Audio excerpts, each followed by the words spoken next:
All right, let's dive right in. Today, we're going to break down a really powerful lecture from the philosopher Neville Goddard. He gave this talk back in 1972, and it's especially poignant because it was just 2 months before he passed away.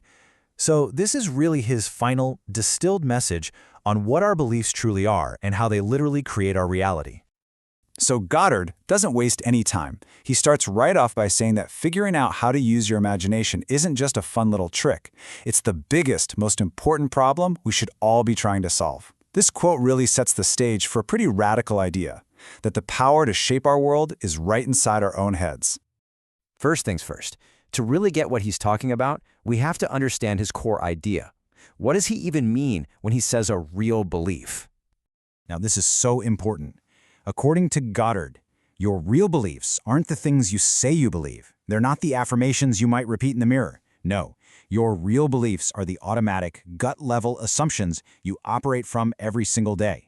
They're the invisible lens you see the world through, and that lens is what's actually creating everything you experience. And here's where his definition of imagination just changes the game. He's not talking about idle daydreaming, just spacing out.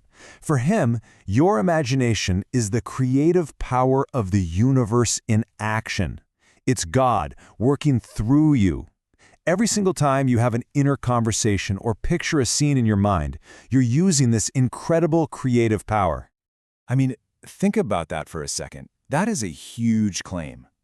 He's suggesting that the only thing separating us from a state of limitless creation is how well we can control and focus our own imagination. The better we get at directing our inner world, the more that inner world just has to project itself onto the screen of our outer reality.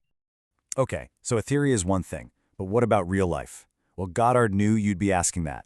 In his lecture, he backed it all up with a bunch of stories from real people who put this principle to the test. Let's dig into 3 of the most amazing examples he shared. Wow, right?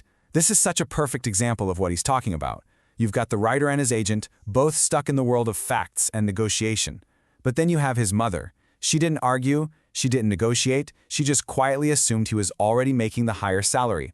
And her unwavering inner belief was the one that actually won the day. It just passed by all the logical steps. This next story is all about timing.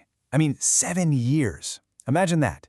This woman, with no money at all, imagines going to Egypt. For years, nothing happens. Her friends probably told her she was crazy. But that imaginal act, it had its own schedule. It found the perfect, most unexpected way to come to her at what Goddard calls its own appointed hour. Okay, this one might be the wildest of them all. It's the same writer from that first story. This time, he decided he wanted to change his producer's personality. He was just tired of the guy's lukewarm reactions. So, in his imagination, he started hearing the producer gushing, saying things like, "Great" and "sensational." And you know what happened? The producer started acting out that exact role in real life, with no idea he was just following a script the writer had written for him in his own mind. Okay, so we've seen these incredible stories, but how? What's the actual engine driving all of this? Well, for Goddard, it all comes down to one single word: faith. But, and this is a really big but, it's not faith in the way most of us usually think about it. Yeah, see, for most people, faith is kind of like hoping or wishing, praying to something out there to maybe please help you out. Goddard completely flips that on its head. For him, faith is loyalty.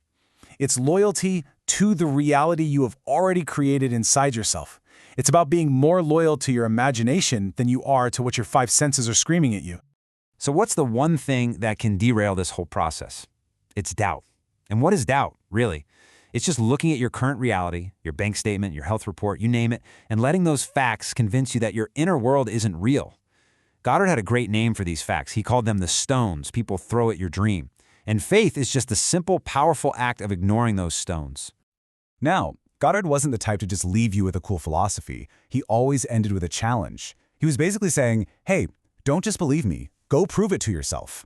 So let's get into the practical side of this, his specific method for putting it to the test. Here it is, the actual how-to. It's a clear 4-step technique. First, you've got to know exactly what you want. No being vague. Second, you build a short little scene, like a movie clip that implies your desire is already a fact. Third, and this is absolutely crucial, you get into the feeling of it. What would it actually feel like if it were true? And fourth, the hardest part for most of us, you stay loyal to that feeling. You live from that unseen reality. And this is the instruction that trips almost everyone up. Once you've done the work in your imagination, once you've truly felt that wish as fulfilled, you do nothing. You don't try to force it, you don't scheme or manipulate or stress about the how. Your only job is to live in the feeling of the end result. And you have to trust that the means will take care of themselves, often in ways you could never have predicted. So in the end, that's what Goddard leaves us with. This powerful, maybe even a little bit scary question. He challenges us to look at our lives and ask, what if all those so-called facts, all those reasons why we can't have what we want, what if they're just stones? And what if, just maybe, we're the ones throwing them at our own dreams? It's a heck of a thing to think about, isn't it?